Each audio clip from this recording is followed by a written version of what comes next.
Bien, bueno, gracias a todos por darse un tiempo a mitad de semana. La idea es poder compartir alguna información respecto a, bueno, ahora al aumento de los casos. Somos foco de casos de viruela del mono en Latinoamérica. Estamos pisándole los talones ya a Estados Unidos en casos por millón de habitantes, como terceros en el mundo, después solo de Estados Unidos y de España.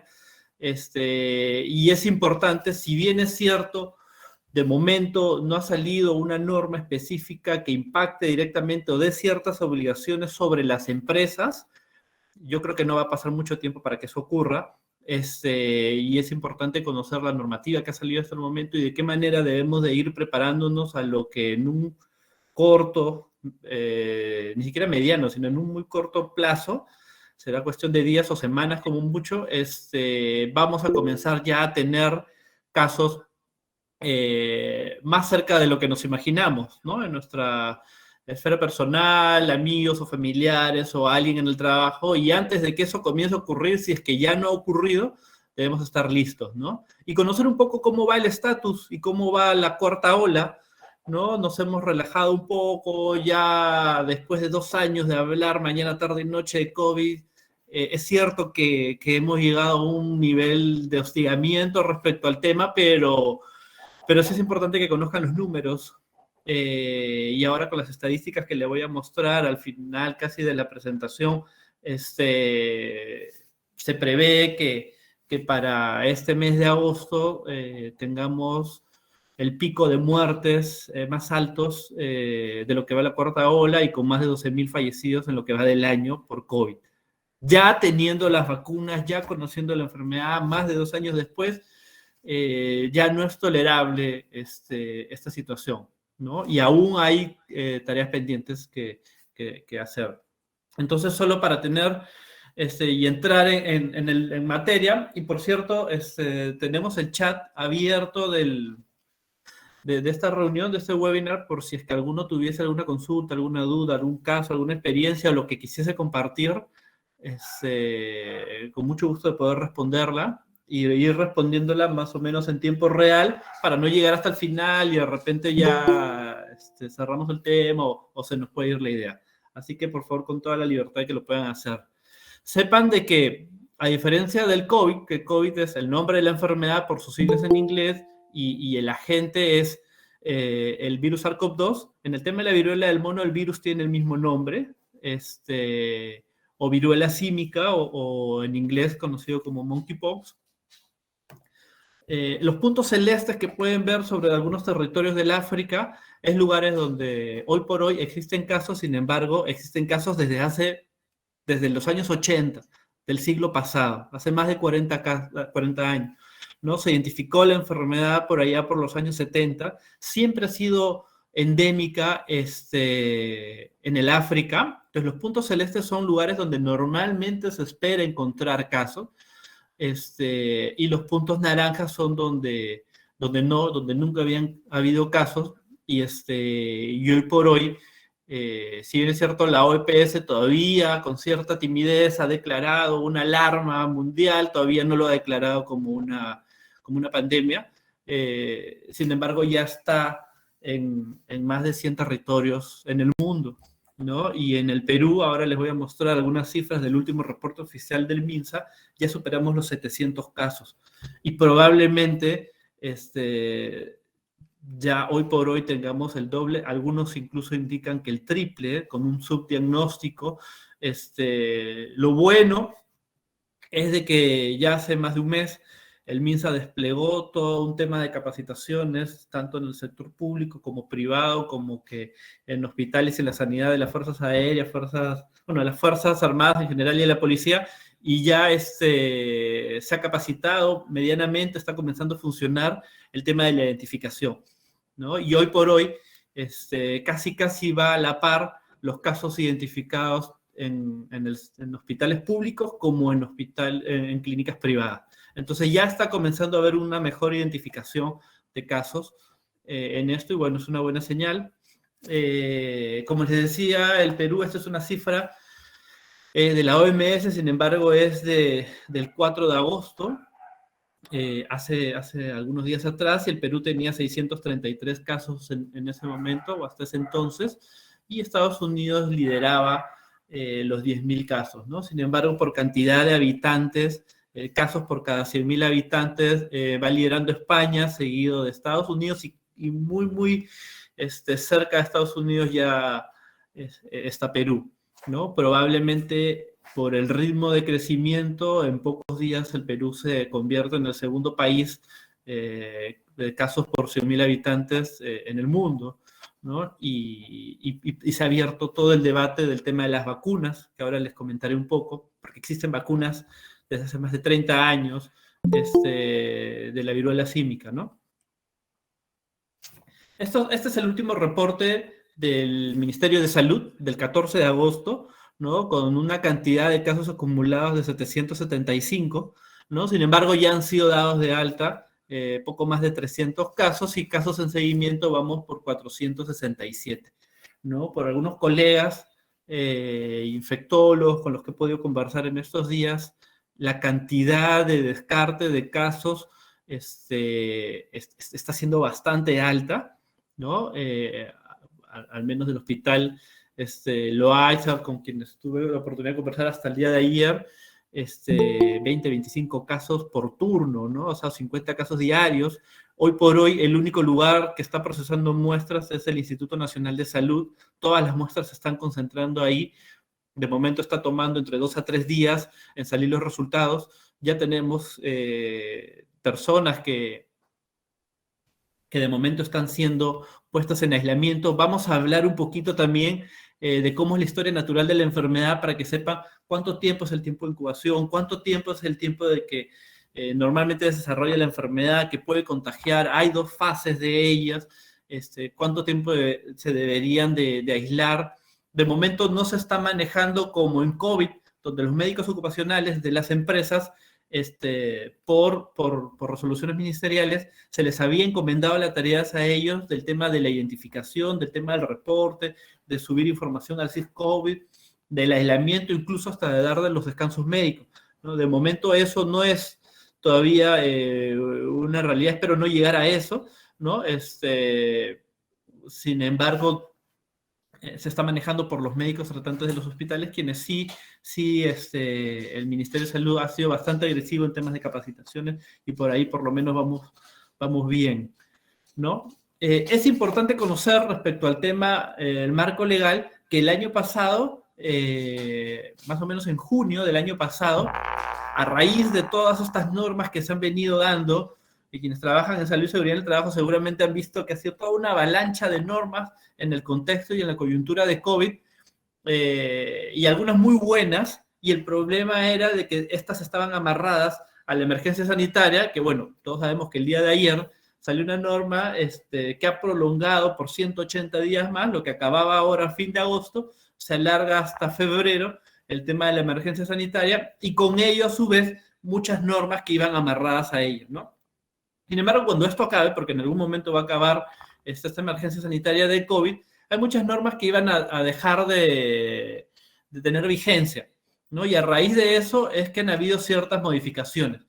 Una modificación importante es la ley 31246, que modifica en 2 artículos, y básicamente tiene 2 temas muy puntuales que es importante, porque le da ciertas obligaciones al empleador, a las empresas, que en situaciones de emergencia sanitaria, de momento no estamos en emergencia sanitaria por viruela del mono, lo estamos por COVID, ¿no? Pero si es que en algún momento, y existe la posibilidad que eso ocurra, dependiendo de las acciones que se toman en los siguientes días, lleguemos a estar en una emergencia sanitaria por viruela del mono, entonces sí las empresas van a tener responsabilidad respecto al tema de la vigilancia epidemiológica. Y a las empresas tener esta responsabilidad, por ende,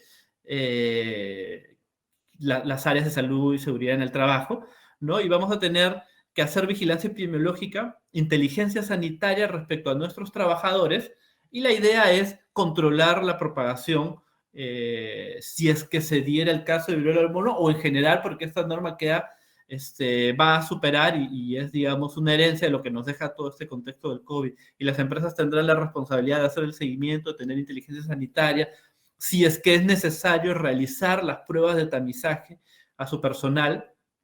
Claramente estas pruebas tienen que ser validadas por el Ministerio de Salud y sin que esto genere ningún costo a los trabajadores, ¿no? Y lo otro es, en el artículo 60, respecto a equipos de protección personal, le da la obligación a la empresa también, dependiendo del nivel de riesgo de los puestos de trabajo, en brindar los equipos de protección personal necesarios para, siempre el fin es evitar la propagación de la enfermedad, ¿no? Justo hoy día conversaba con un médico ocupacional de una empresa importante de industria y me decía, ya Kevin, pero entonces, ¿cómo vamos a hacer? Porque para el COVID existe el nivel de riesgo bajo, medio, alto y muy alto.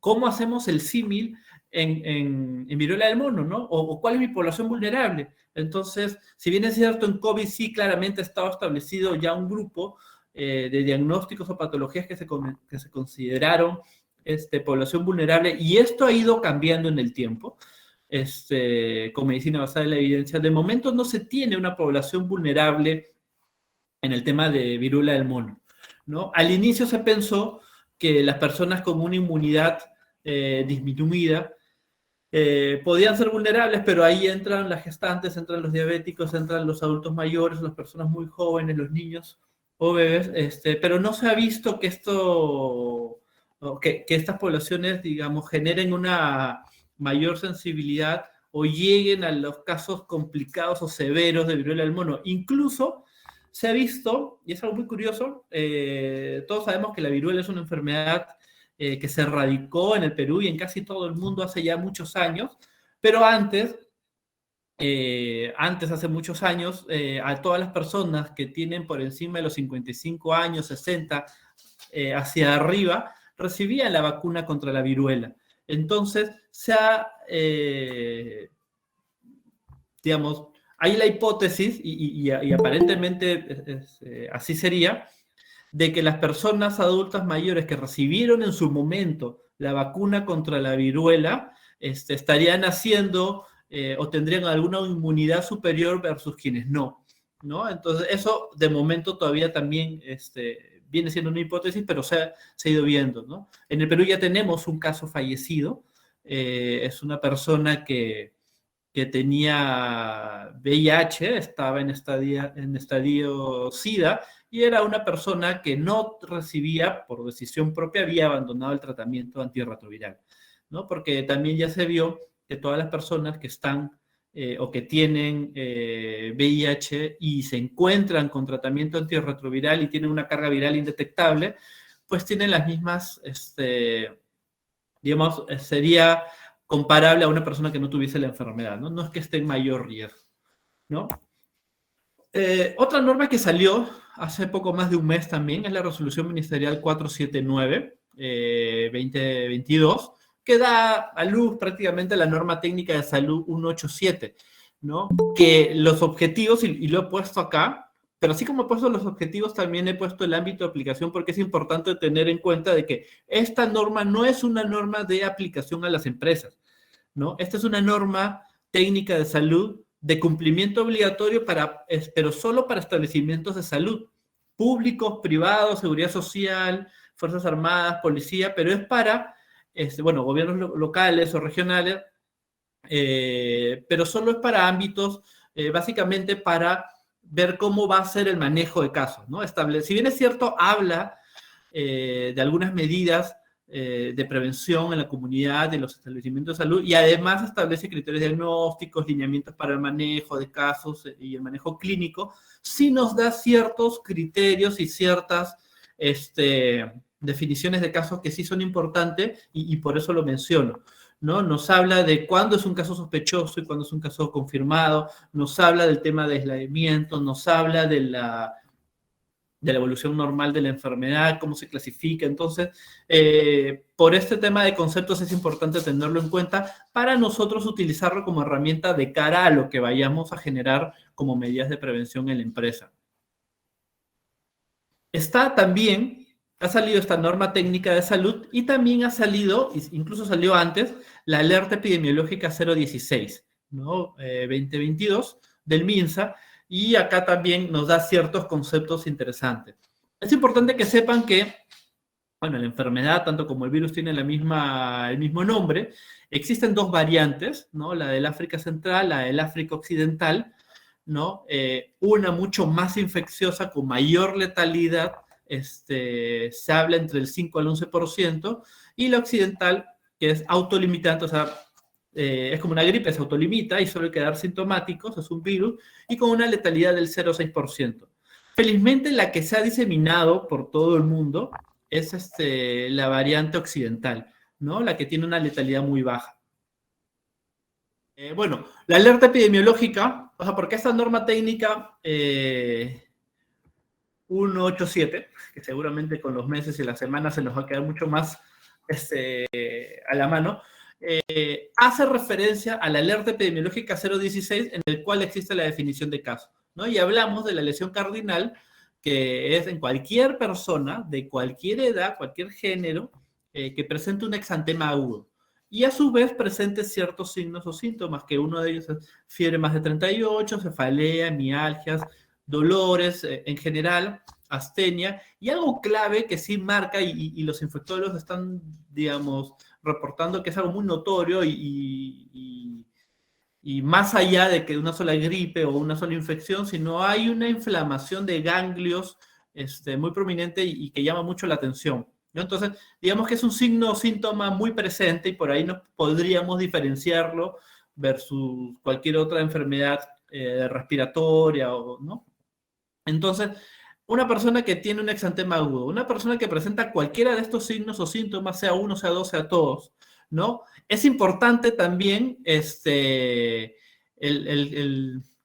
vínculo epidemiológico, que pueden ser o que ha estado en contacto directo, físico directo, ¿no? Y se habla del contacto sexual, y en las últimas semanas se ha dado mucho mayor hincapié, y ahora les voy a comentar sobre esto, del contacto sexual, contacto con material contaminado, como ropa o ropa de cama, o exposición, y bueno, esto lleva para personal sanitario, o exposición sin protección respiratoria u ocular a un caso probable o confirmado en los 21 días anteriores al inicio de síntomas. O ha tenido algún antecedente de viajar a una zona o algún país con casos confirmados en los últimos 21 días, ¿no? Y vamos viendo que se repite el tema de los 21 días y ahora lo vamos a comentar. Y bueno, ese es un caso probable y confirmado cuando ya tiene una prueba, un test de laboratorio que haya confirmado. Y también vamos a hablar de cómo se hace la identificación y cómo se confirman los casos. Esta nota técnica de salud nos habla de cuándo es un contacto estrecho, y esto nos sirve porque si es que el tema llega a mayores y es necesario hacer el cerco epidemiológico, como hoy día he conversado con 2 médicos ocupacionales que ya están teniendo casos sospechosos, es importante saber de que se habla de contacto estrecho a aquella persona que haya estado en contacto con un caso confirmado desde el inicio del periodo de la transmisibilidad. Ahorita vamos a hablar de estos lapsos de tiempo, y que se considera desde el momento de la aparición de los primeros síntomas. Cuando hablo de la aparición de los primeros síntomas, y me voy a permitir saltar a la siguiente para hablarles, acá está, en esta gráfica es importante. Vamos a hablar de 2 fases, ¿no? Está todo lo que es el periodo de incubación. Es importante saber que en este periodo no se transmite la enfermedad. Quiere decir, desde que yo estoy en contacto con alguien que tiene la enfermedad, el virus entra a mi cuerpo y entra a través de mucosas, ¿no? No entra a través de la piel, ¿no? Entra a través de mucosas, pero yo la cojo y me puedo coger los ojos, la boca, la nariz, y por ahí entra con facilidad, ¿no? Y el periodo de incubación hasta que se desarrolle el virus y comience a generar signos y síntomas, lo común es de que puede ocurrir entre 6 a 16 días, pero se han visto casos hasta los 21 días. Entonces, por eso se habla que el periodo de incubación puede durar hasta 21 días, ¿no? Normalmente dura un poquito menos, pero en líneas generales hasta 21 días.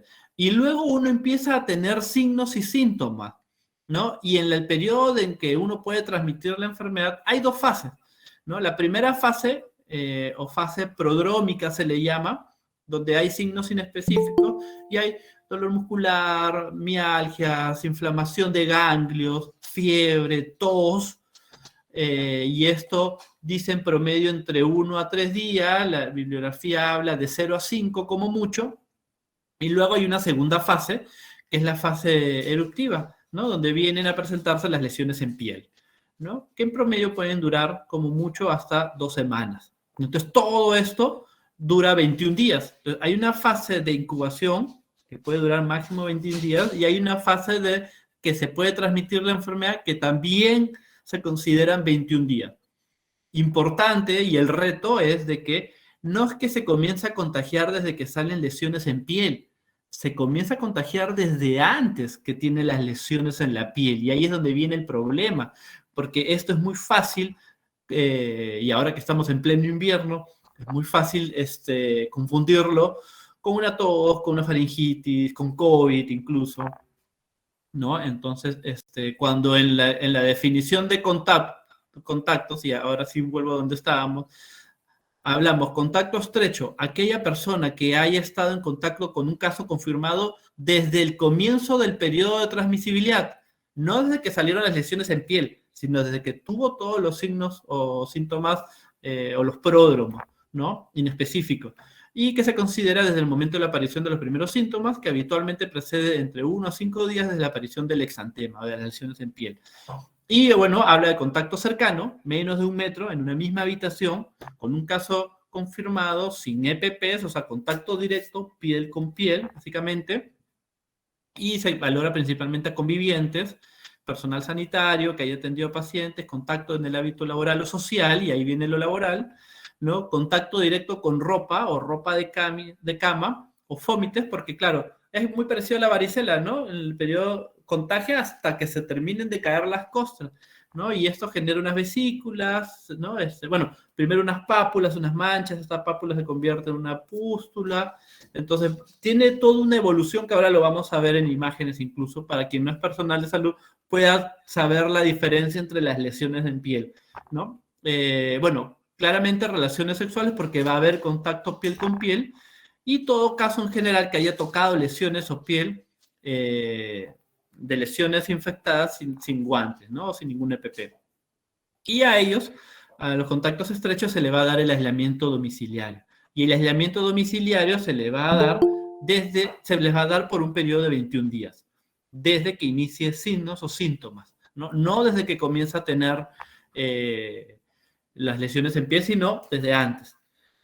Ahora, da ciertas recomendaciones también respecto a cuando tengamos el tema del aislamiento, ¿no? Si existieran condiciones de aislamiento, ojo, hace el hincapié, ¿no? Si es que existen condiciones de aislamiento domiciliario, porque si no las existen, ya se están generando lugares, así como la Vía Panamericana, que es para COVID, ciertos lugares para el aislamiento de personas que no tengan estas condiciones. De momento entiendo por lo que se hace, está el Loaiza, está el Carrión, está el 12 de Mayo, está el Rebagliati, donde hay casos hospitalizados. No todos se tienen que hospitalizar, ¿no? Y bueno, la o los convivientes deben evitar en lo posible el contacto con el caso y limitar las visitas que no sean necesarias.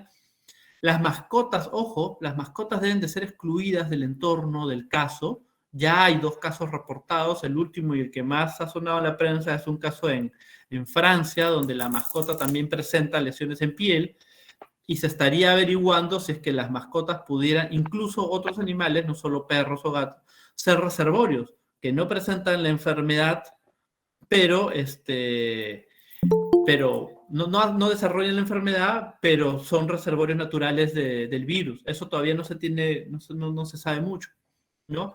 Y bueno, estas personas que conviven, se recomienda que las lesiones estén cubiertas, ¿no? El caso sospechoso debe usar mascarilla quirúrgica en todo momento, y en caso que no se pueda, como un niño, se recomienda que todos en casa tengan la mascarilla, ¿no? Y no salir del domicilio a menos que sea estrictamente necesario, e idealmente solo para irse por una atención de salud.